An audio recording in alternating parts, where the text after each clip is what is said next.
Welcome, ladies. I'm so excited for both of you to be here today. Dr. Priya Bhat-Patel and Laura Hartley. Perhaps both of you can take a moment, pause if you need to, take a deep breath, and share with me your thoughts on what does conscious connection mean as it relates to climate change or the environment. Perhaps whoever's ready first. Dr. Priya? Sure, I'm happy to go first, and thanks for having us, Shilpa. So glad to be here. As a public health professional, I know something that I've learned in the past is, how interconnected we are as humans, the environment, and animals, right? Like it's that triangle when you think of things. And I think for me, once I learned that, I think I became a lot more conscious about my environment and how my actions obviously affect the others in that triangle, the animals, the environment in the triangle. And I think for me, it's about how do I make conscious decisions in my daily life to actually make sure that as we think about sustainability and the environment, how do we actually make that impact happen, and real impact, right? I think each individual can obviously shift the ways that they behave or act in their daily lives, but we have to do it as a collective. And so I think for me, it's been around how do I not only shift my own behavior, but also inspire those within my own, circles. And I think it's a matter of just being able to remind folks that,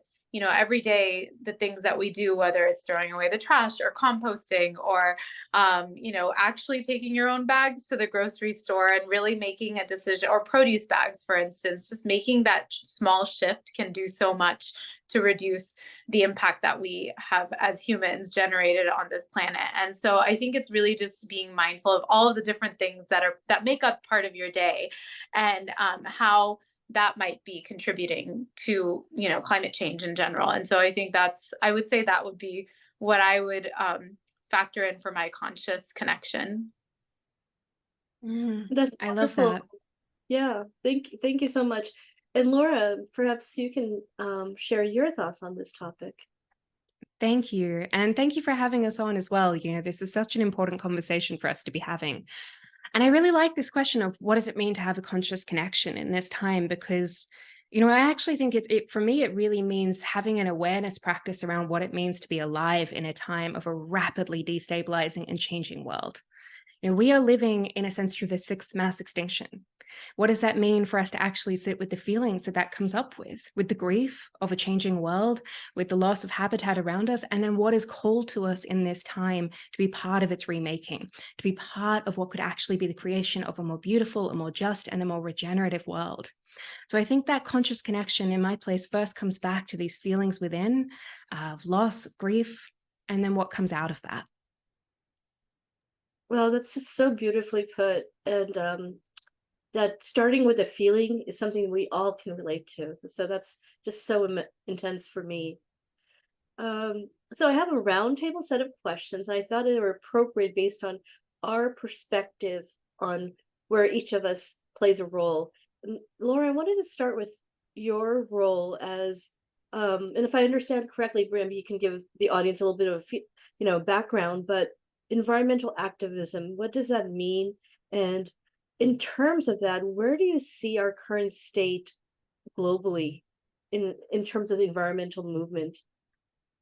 Oh, gosh. Okay. So yes, I have been engaged in different forms of environmental and climate activism for a number of years.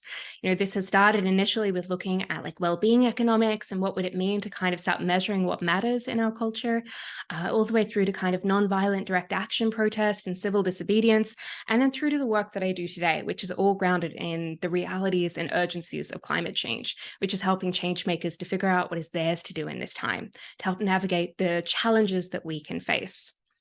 And, we live in an incredibly troubling time with climate change. I don't believe in really putting a positive spin on it in the sense of the realities and the facts of what we're facing. But I am excited by the potential that could come out of this time. I think whenever we look at the horrible things about climate change, whether it be the biodiversity loss that we're facing, whether it be increasing natural disasters, whether it be the effects in our food supply, we can also look at, well, actually, what good could come out of this? What possibility could be transformed? Can we have stronger communities? Can we form a deeper bond with the natural world? Can we have clean air and clean water? So what would it mean to kind of take the tragicness of right now and actually look at, well, what if it were better? And that for me is such a powerful question, and that underpins why I do what I do and why I'm so engaged with this movement, and why I think we should all do what we can to create a better world. Wow, I just love your response to the what if. It truly is striking something inside of me emotionally that allows me to feel like even this podcast, maybe this is an opportunity to help others become more engaged. Dr. Priya, do you have any thoughts on that before we move on to the next question? I'm ready for the next one for sure. Yeah, thank you.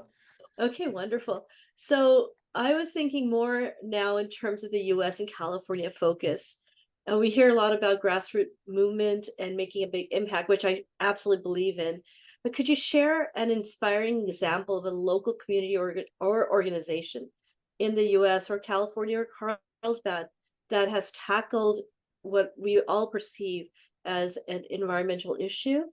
And what was your learning experience from this? Yeah, I mean, talking about, I think, just Laura mentioned community, and just thinking about Carlsbad and the community that we have here. I mean, we have a community that really likes to come together. And I have to say that one of the most inspirational groups that I've ever come across and is Carlsbad Cleanup Crew, which is actually an organization that the high school students started. And I think that just seeing these young folks that are going out there every weekend just to volunteer and clean up around our community is inspiring. And I know that they partner with the Carlsbad Village Association, the Chamber of Commerce, Richness of Giving, quite a few other local organizations to do larger cleanups. And I believe they just had one this past weekend. And usually they're actually collecting hundreds of pounds of trash, just from one small area in Carlsbad.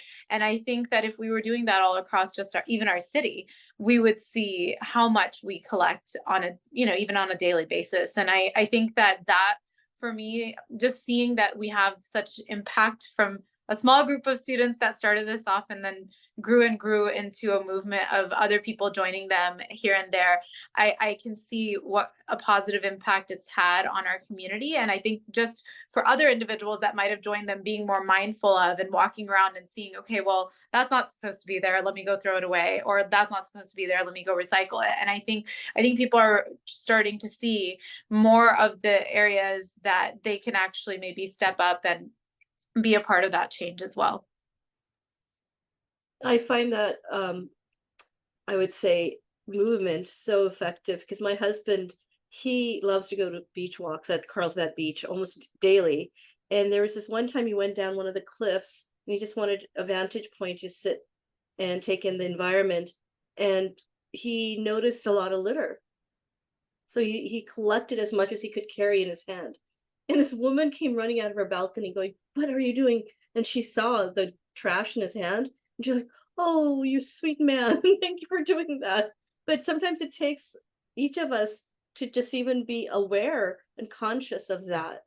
So I truly appreciate that movement here in Carlsbad. I am hoping that it spreads further out beyond just California.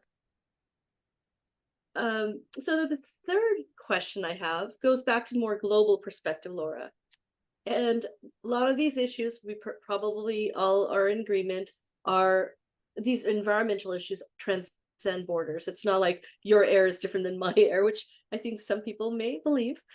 But from the perspective of knowing these issues are global, what are some key global challenges that require immediate attention and collective action? Oh gosh.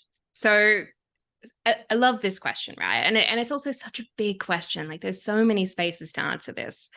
I think I would say first, when this climate The climate crisis does actually require global attention, right? But that doesn't negate each of us of our individual responsibilities. But, when we are looking at, well, what actually needs to change, I could list things like we need to end our investment in and rapidly descale our use of oil, coal, gas. Okay, these are not sustainable. We could be changing our agricultural system, which meat and dairy production counts for about 18% of greenhouse gases. And so we could be looking at, well, what does it mean to have regenerative farming? To also embrace urban agriculture so that food isn't traveling as far and we have more local communities. But ultimately, I think when we're looking at the challenge of implementing any of these, we come up to the issue of capitalism, the economic system that most of us live in. And, capitalism is built on this idea of infinite growth.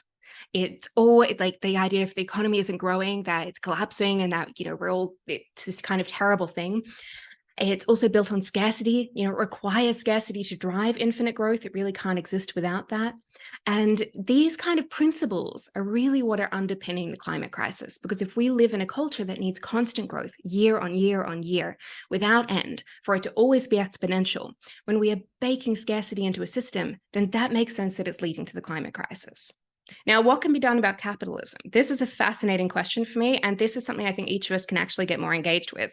There are wonderful economic structures, economic ideas that are coming out of all different parts of the world. These include degrowth, donut economics, gross national happiness in Bhutan, well-being economics, and the principle behind these is basically that we can scale down areas of consumption and energy use that are terrible for our environment, while also investing in the things that make us feel good, investing in education, investing in healthcare, investing in, good public infrastructure that we all benefit from.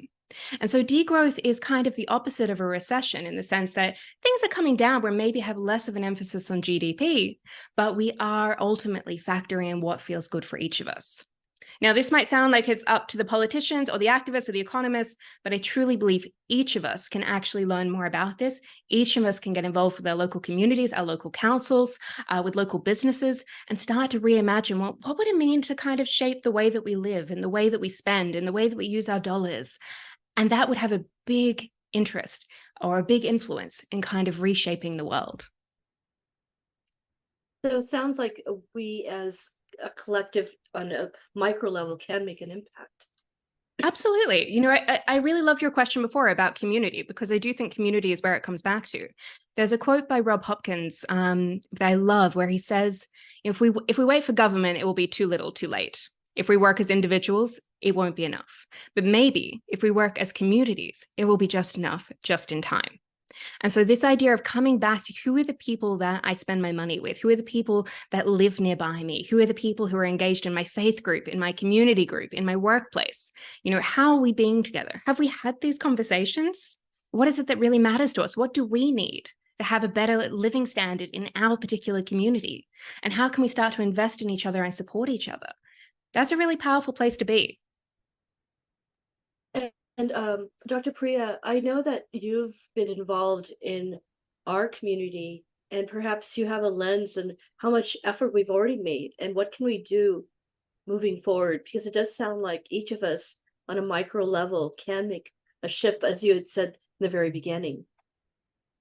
Yeah, I think as a city, we've been trying to make more strides towards whatever we can to address, reduction of greenhouse gas emissions, whatever else we can do. One of the things, and you're right, Laura mentioned government can be really slow. The first ever motion that I made when I first got elected was to divest from fossil fuels, right? That was one of them. Then one of my next motions was, let's think about how we can reduce the usage of single-use plastics. And it took us almost 3 years. We finally talked about it. I think it was last summer that we were going to start implementing it this year, right? And so finally, slowly but surely, we've made our way from a government entity to have that impact on more of a, yes, it's micro, but still macro level in the city sense, that it's actually going to work with businesses, obviously, whether it's restaurants or others. But I think what we're trying to do, whether it's thinking about electric fleet for our cars, and how we can actually transition to that, obviously from gas powered cars to hybrid to then electric. It is incremental, obviously, but we've also put in, ordinances that ensure that we're doing photovoltaic systems and actually making sure that as we're moving forward, we're considering other options for cleaner energy. We have clean energy. So I think that we're doing a lot. Yes, it's small bite sizes here and there, but I do think that we're really trying to be as mindful as we can be around how do we actually take action on these things. We were, I know, one of the first cities in the region to actually have a climate action plan and start thinking about ways that we can move forward on that. So I do think that we take it seriously. I think it's just a matter of, yes, it is a little bit archaic how we have to get things done. But at the same time, there's a process and progress can be slow. But I do think that if we can work with community members to really educate and figure out ways that community members can take action on their own, then like Laura was saying, you can have so much impact, right? I think it shouldn't just be up to government to make that happen, because whatever we can do as a community, and me as a fellow community member and resident, I think that we can do a lot more than just what a government could do or just what one individual could do. Yeah, and I really want to add to that as well, like, because I actually really love the point that you're coming from, because I think local government and local council and state government as well are some of the best places that we can influence and make change. So like often when I'm referring to government, I do mean this kind of wider nationwide federal approach that we're looking at, which can be very difficult to move. But each of us does have influence within our local government, within our local area. And so having this kind of a ability to create or to communicate what it is that we want for us together is a really powerful thing. And I really appreciate what you're doing there. Yes, I absolutely appreciate it. You were saying?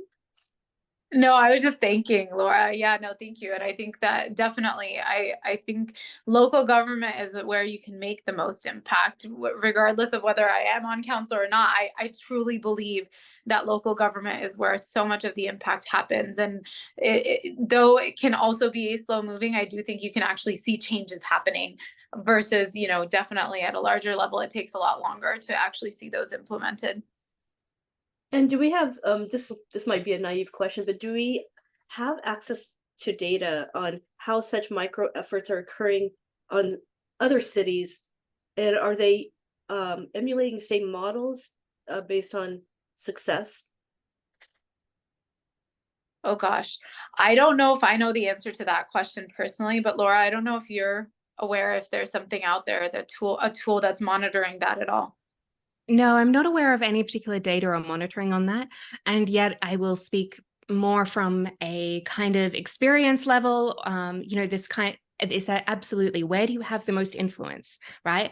Where do your local councillors hang out? They're in the same neighborhood. They know what's going on. There has to be a two-way relationship there.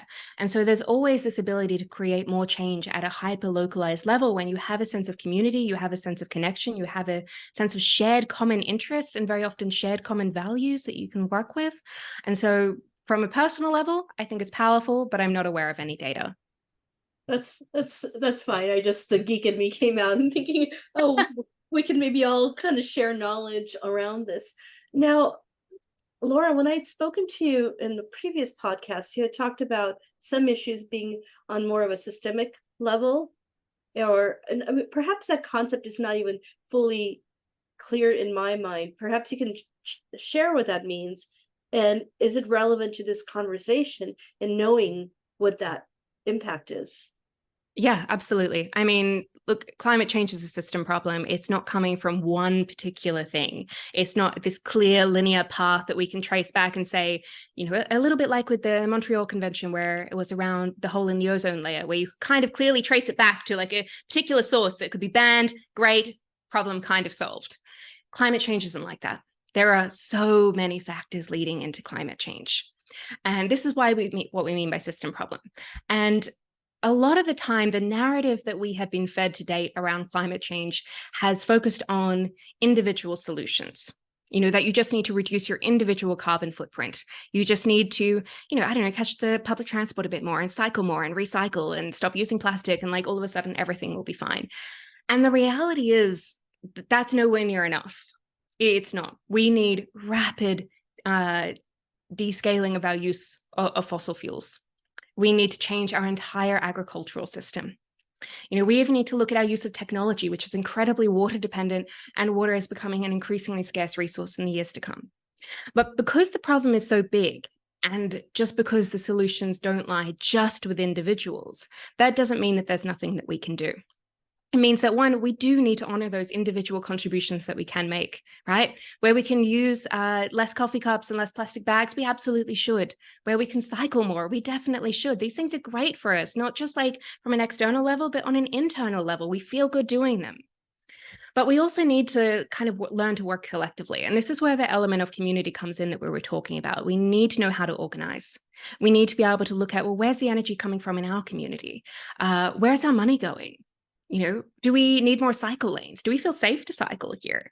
Are there enough jobs in our community? Where is our food coming from? Is it being shipped from thousands of kilometers away, or is there the capacity to grow here? What about rewilding? Can we start to rewild some of these areas in our streets with native plants? So there's so many things that we can be doing collectively that aren't just individual decisions, but also are not just the role of government. And in this organizing capacity, we also need to be pushing government at every level to do better, to change, to take that money out of fossil fuels, to take the money out of carbon, and to invest in renewables, and to invest in a more just and a more regenerative world. So that's the essence of it. It's big, it's complicated, it needs more than our individual actions, but there is still stuff that we can do. We are not powerless. And Dr. Priya, do you have any thoughts on that as well? Yeah, I mean, I think just hearing Laura speak, of course, as the expert on this, it's just really, I think for me as someone who's a policymaker, it's helpful to hear from folks, because I think, like Laura said, we need to be able to hear that these are the things that need to be done. I mean, of course, Carlsbad has done some of those things, but there are other people across the country and across the world that could do, the similar type of advocacy that Laura is talking about, where if there's a way that folks can organize, get involved, and mention that there are really big changes that need to happen in order for us to address this, I think that's how it can work. And so I always tell people, whatever you can do to be civically engaged, it's so important, because it makes a difference, whether it's with regards to climate change or any other issue. But this is something that I think the only way that we'll actually be able to holistically address it is if other individuals in the community get involved and advocate for what they believe needs to happen. I love that. And I want to really kind of highlight something you said there, that you don't need a background in science or environmentalism or activism to be able to do this. I did not have this background myself. I never studied science or climate science. Like, that's not my thing. But, I was really interested in the world and around what it would mean to have a more beautiful world. And this is the defining crisis of our lifetimes. So anybody can get involved, anybody can advocate for this. And yes, form that connection with your local government. It is one of the most powerful places that we can work. And one of the things that occurred to me, and I highlighted when I spoke to you, Dr. Priya, in your podcast a few months ago, is how we can make our local schools more involved. And as you mentioned, the high school, I believe, was involved in some of the movements we've had. But starting children at a young age, my son is 10 now, and having him have the awareness, what can he do? Yeah, I mean, I think it's really important of course, obviously us having our own behaviors at home are so important, right? I think children are sponges and they pick up whatever we're doing. But at the same time, also maybe depending on which school they go to, trying to see what's going on at school. Is there something that you can then advocate to the school board about changing? I mean, I have a kid at a preschool, so I'm also trying to be aware of, okay, well, what is the preschool doing? And is there something that, we're paying money for that, right? So obviously we should have a say in terms of at least something in terms of advocacy as to what they can do to also be part of that change and shift behavior, because obviously kids are going to learn from the environments that they are in. And so I think it's so important for us to do what we can to obviously as individuals model that behavior, but also when they're at school, figure out ways that we can implement change in the schools as well if it hasn't been done already. So. And I love the fact that, Laura, you mentioned that you don't necessarily need to be an expert, because there's a huge part of my own personality where I always feel like I don't want to say anything more unless I can come in with my data or credibility or education.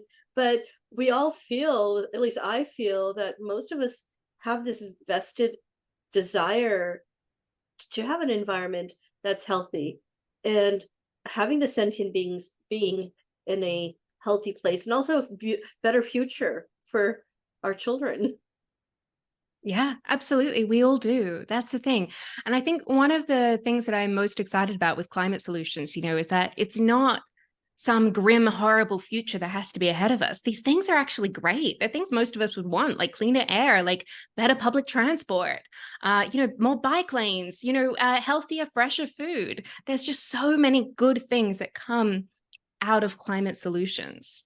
And so you don't need a background in science. You don't need to understand all the details of the crisis. I'm not going to sit down and read the, lovely 200-page report that comes out every year on, measuring the data in Antarctica and how much is melting.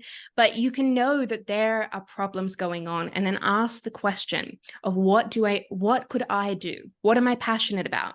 What do I care about? What would bring me joy at the same time? Like, none of this work should be hard, struggle, like you're going to feel terrible all the time. It's really about bringing more life, more joy, more creativity, and more community to all of the spaces that we live. And all of that, I want to say, there is a lot invested in the power structures that be, and in keeping the power structures that be from taking climate action, because those power structures that be are very much ruled by fossil fuel companies, and very much ruled by things that are not necessarily helping the current world. Okay, the best antidote to that is community and connection. It's not powerlessness, it's not apathy, it's joy, it's creativity, it's art, and it's using the skills that we have and the knowledge that we have to go out there and to make a better world. So profound when you mentioned the word art. I did this on purpose. I am wearing, I don't know if you could see it, jewelry that has been designed by a woman that goes into the rainforest and finds natural elements that would just get washed away, and different nuts and seeds. And she creates these lovely art decorations or designs and jewelry, all sustainable. So a shout out to Alexandra, but her jewelry is a testimony that you can turn these efforts into works of art. I think art is some of the most powerful activism that there is. I really do. I think it helps us to see things differently. It connects us with beauty. Beauty is always this portal to transformation. So like, art is very powerful if we can think about all the ways that we can start to use it and embrace it in our lives. Absolutely. And there's so many little things that I do. I've mentioned to Laura in the past is just, I'm very passionate about making sure that anything that's plastic gets washed and put in the recycle, and little elements of whatever I can do to sustain our environment on a micro level, I suppose. Absolutely. And I think if people are looking for, like, as individuals, like, what are 3 big things that I could actually do? Like, divest your money. I know Priya was talking about that before, about how, like, your council was divesting funds from fossil fuels. We can do that individually. We can do that from our banks, our pension funds. Divest your money into ethical banks. There's a term called guerrilla gardening, like, where you can, like, go out and, like, plant seeds and throw seeds of, like, native plants in kind of public areas. I don't know how you feel about that, Priya, I'm sorry, but it's, like, very powerful, to kind of get out there and, like, hey, let's get more greenery, get more stuff that really should be here on the sidewalks, on that little green strip somewhere. And eat less meat and dairy. Doesn't need to be everything, doesn't need to be completely vegan, but eat less. Look at regenerative farming. Look at these, where we're getting our meat and our dairy from. And so this, combined with things like plastics and really recognizing what we're doing with those materials in our lives, is so important, and things each and every one of us can do. Yes, and I'm glad you said that, because that's how I wanted to wrap up our conversation, is what are things that are actionable that we can do now, and perhaps all of us can come back in a few weeks or months or later saying, this is the one action I took and I followed through. Priya, do you have any thoughts on that?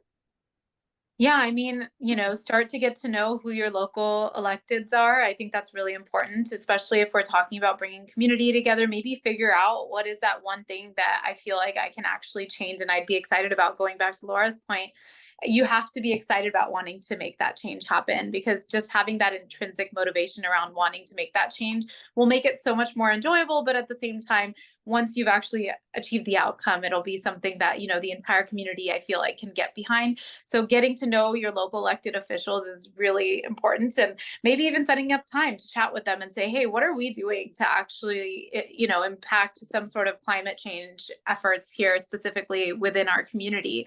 I think the other thing is just taking a look around your own environment in your house, where you go, I think, again, kind of similar to what we were chatting about earlier, where are you spending your money? What types of things are you doing on a day-to-day where you might be able to shift some of that behavior? I know, for instance, I kind of reassessed how we do laundry, for instance. That's just a very simple one, but now I use wool dryer balls, and I'm trying to actually utilize detergent that's actually more beneficial for the environment. It's actually natural. And so I'm trying to shift more things within our own house to make sure that I'm doing everything I can. I mean, of course, it's one person, but hopefully I can then inspire others within my own circles to do the same. And again, that collective effort is something that really makes a difference. So I would say those would be at least a couple of things that I would talk about. And then anything, we can do to make sure that our next generation is also thinking about these as we move forward is really important. And I know for my son, I mean, I take him on cleanups. I